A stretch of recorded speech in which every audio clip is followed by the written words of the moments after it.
Okay, folks, it's your buddy Mike Messier. Just saw Civil War. It's a nice sunny day. I've got the windows rolled down. We might have some wind, so bear with me. What if you actually had a bear with you, like a real live bear, and you said, bear with me? Okay, Civil War, Kirsten Dunst, a bunch of other actors, some familiar faces. Good movie, worth seeing. Probably give it 4.25 out of 5. Should you go see it? I think you should. I would say across the board, people can see this movie. It's an important film.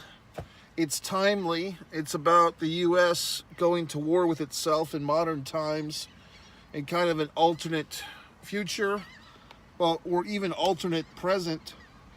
And if you've been following things for a while, you might have seen that Texas, every once in a while, you'll hear a hiccup of information that Texas is wanting to secede from the Union. And guess what, folks? These things happen. Would these birds shut the fuck up? God, we're seagulls. Whoa, who gives a fuck? Anyway, every once in a while, you hear about Texas wanting to secede, blah, blah, blah. And, a few other states like Florida that I'm in from time to time seem like they might jump on that party wagon. And you have things like the border and abortion and all these topical topics that divide people and are divisive and cause Twitter hashtags, OMG, and all these things. Could this be our future? Well, if you had told some asshole 15 years ago that the movie Idiocracy would seem like a documentary in 15 years, they probably would have slapped you silly and called you a funny guy. But now that wouldn't seem so unusual. As a matter of fact, during the pandemic era, I guess 2020, 2021, I finally got around to watching the comedy Idiocracy. Had never seen it before. Actually paid real live money on Amazon Prime to watch it. $3 or $4, whatever it was. And I didn't really laugh a whole lot, because by the time I got around to seeing it, it wasn't a comedy. It was a haunting reminder of things that have come to be. So, with a film like this, hopefully, no fate but the fate we make, John Connor, Terminator 2, 1991. Hopefully, we will avoid the shenanigans, the desperation, the death that we see our characters go through in this film. It's, in some ways, shall I say, a road trip movie. We have a band of 4 war journalists, 1 writer, 2 photographers, and a young girl photographer, who, of course, the older male photographer was looking to fornicate with.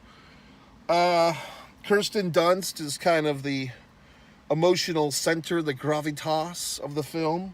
Her character, Lee, who's named after some famous photographer, or has the same name, I guess, as some real live famous female war photographer, if that was a true thing, which I don't know my war photography information like the back of my hand. Which side is the back? Is this the back of your hand? Because this is the palm. So how do people know the back of their hand? I mean, you don't sit there and look at it. So anyway, I like the movie. It's one of those movies where it's not terribly enjoyable to watch because, oh my God, this could happen. I mean, that's the point of this type of affair. This type of movie is to basically warn us into being kindler and gentler. Is it kinder or kindler? I think it's kindler. Trying to warn us that we should not let our differences divide us.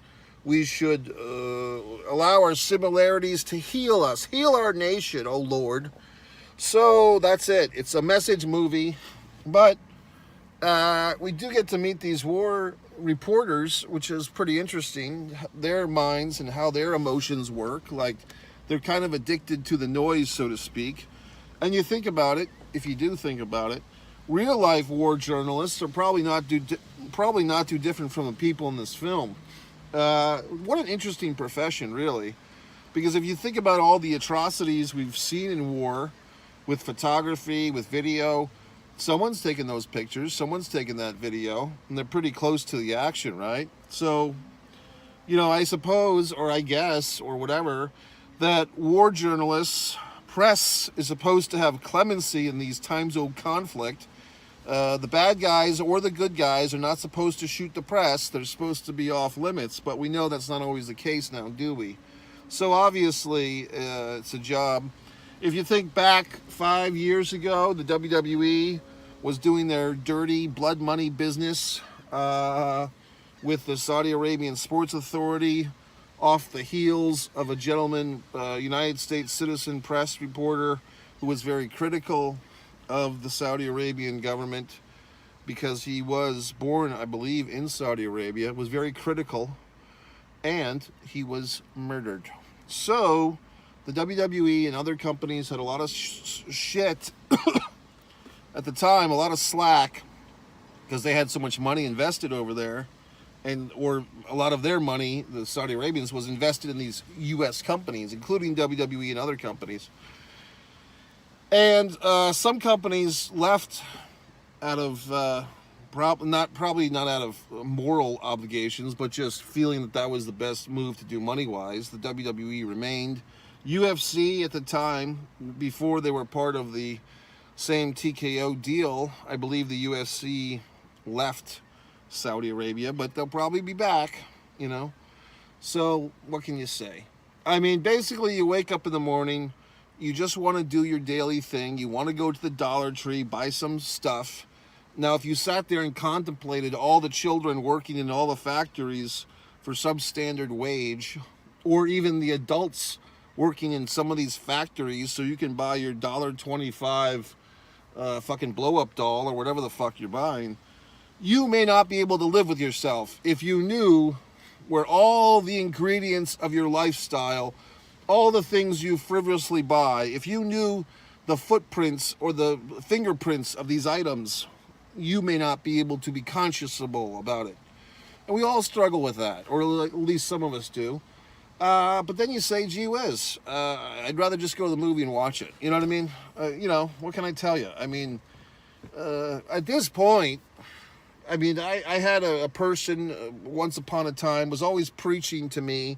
Guy was about 20 years older than me, always preaching to me about all these goddamn things, trying to inspire me to go out and take on the world. And finally, I just fucking said, hey, look, maybe, the way that you're talking and the way that I believe already, maybe we as a society are so far off the tracks, it doesn't even matter what I do or what you do. We're so far fucking gone that you just might as well enjoy the last ride. You know what I mean? And that shut the fucker up for a while, for 5 minutes. Because it's true. I mean, if you think about all the goddamn environmental issues, the conflicts, the disease, okay, the international terror, the school shootings, all these things that are horrible. If you and I are trying to solve all these things, we would never fucking leave the house. We would hashtag ourselves into oblivion, baby. We would protest until there was nothing left to protest. We'd have to protest the protests, okay?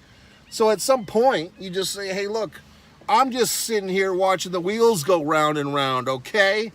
What the fuck am I supposed to do? I'm going to enjoy my life, and if the world wants to shit in its own bed, then let it shit in its own bed. I have to enjoy myself and go to Disney World once in a fucking while. You know what I mean? I can't cure all the problems. You served me this buffet of bullshit. I'm just picking out the bones of the things I don't want to eat, okay? So there you fucking have it, folks. So, good movie. Like I said, it's hard to say I enjoyed it. It was compelling. It's a warning sign. There's a nice quote in this movie where the Kirsten Dunst, I always like saying her name right because I feel very intelligent when I say Kirsten instead of Kristen. I say Kirsten. I mean, what the hell happened with that name? Was there some person who was dyslexic? They were trying to name their child Kristen, and they fucked up on the birth certificate and wrote Kirsten. So now we have this whole new name we have to deal with. It's hard to pronounce. Kirsten Dunst, playing this reporter Lee. She goes into the bathtub. No, you do not see nudity. You only see the top of her neck and her head and her contemplative forehead. And she's having these flashbacks to all these horrible situations she's been in as a war journalist, seeing people shot, seeing a man get put on fire, all these horrible things that revoke her memories and torture her. And she says something, God, what does she say? She says something to the younger journalist, the 23-year-old that she's passing the baton to. God, what the fuck was it that she said?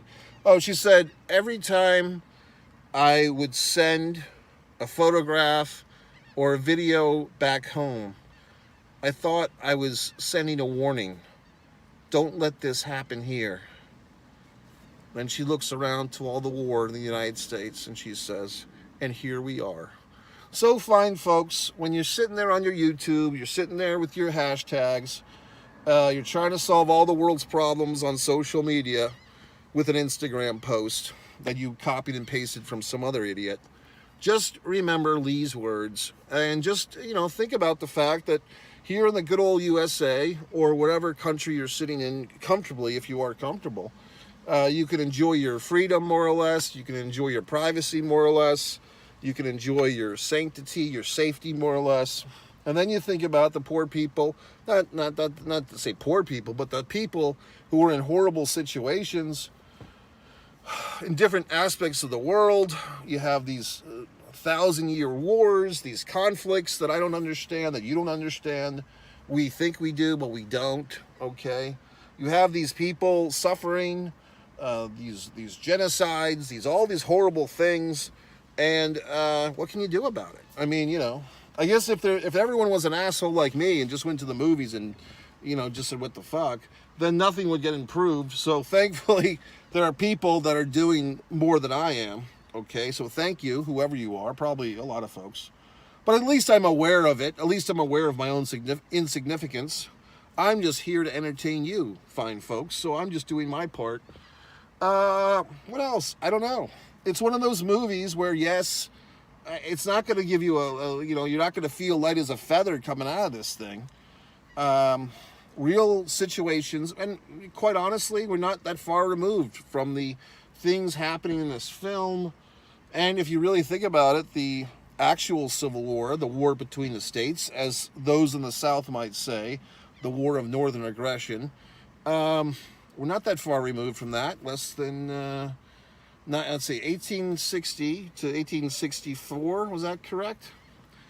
And what is it now? 2024, so 150 years ago? That's not that long. So what can you do?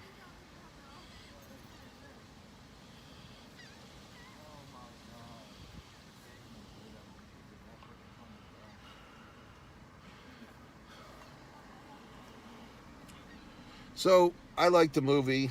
I mean, I respect the movie. Yes, it's for what it is, and I think there's been a few movies like this before.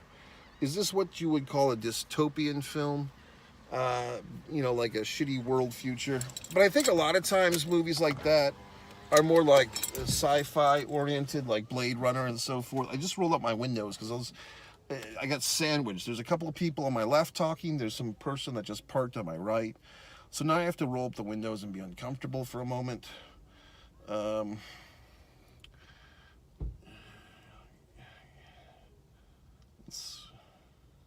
know what the worst thing is? I mean, it's not the worst thing. There's things that are worse. But one thing that I don't like is when you park your car and you're you're collecting your items, you're getting your game face on for whatever adventure, and you just want to park and get up and go, and then someone like on your left parks and they have like the fucking SUV or the family caravan, and then they get out and they've got the fucking kid in the back seat and the kiddie seat, and or they've got several children or an elderly person, and it's like you have to sit there and wait for like, because you can't be the asshole and say, hey, hold on, family, you wait for me, I'm going to get my stuff out of the car. You have to wait for them now, and it's always longer than it should be. It's always some fucking roll. Now, luckily, I'm not in that situation right now, but I was just thinking about it, the inconveniences I go through. Okay, folks, so yes, go see Civil War. I saw it in Dolby Digital, wonderful. You're thinking, how can we get in touch with this guy, Mike Messier? How can we buy his books? How can we stand him on social? How can we buy his artwork? Go to MikeMessier.com. MikeMessier.com.